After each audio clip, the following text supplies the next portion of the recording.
Bonjour à tous, c'est Badam pour vous présenter aujourd'hui un nouveau sabat en sucette.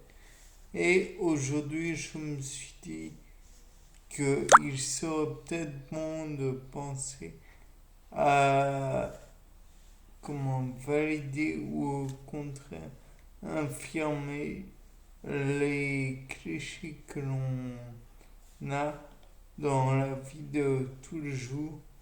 Et aujourd'hui, le cliché que je voudrais qu'on aborde dans un nouveau C'est pas en sucette, naturellement, c'est le cliché du fait de parler aigu, plus aigu, quand on a respiré de l'hélium. Bon, finalement, c'est pas un cliché, c'est pas une idée reçue. Désolé Max Bird, mais pour une fois, c'est la réalité. Quand on respire de l'hélium, on a une voix un peu plus aiguë. Mais attention, avant de vous amuser à faire ça, tout d'abord, l'hélium va remplir plus amplement les poumons et donc chasser éventuellement, je crois, l'air et donc le dioxygène. Vos cordes vocales vont certes vibrer à une fréquence 3 fois plus rapide d'après ce que je me souviens. Donc fréquence plus importante.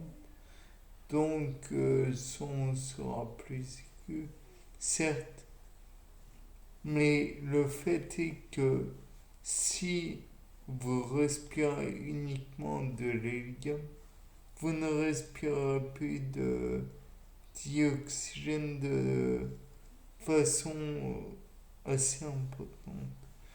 Donc le fait est que si vous respirez de l'hélium, soit vous aurez une voix aiguë, mais à trop en respirer, vous risquez d'avoir tout d'abord une des maux de tête, des besoins de vomir et enfin sombrer dans les pommes. Il y a mieux pour faire rire que de faire malaise. Donc finalement, évitez d'en respirer trop, même si ça rend la brique.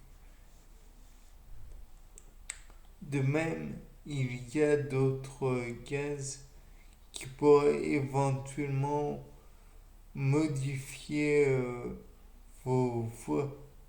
Certes, c'est drôle, mais en toute franchise, il y a plus amusant. Et sur ce que je sais, bon, il y a d'autres manières de s'amuser plutôt que de risquer une asphyxie. Bien, c'était pas d'âme pour un nouveau C'est pas en sucette. Au revoir.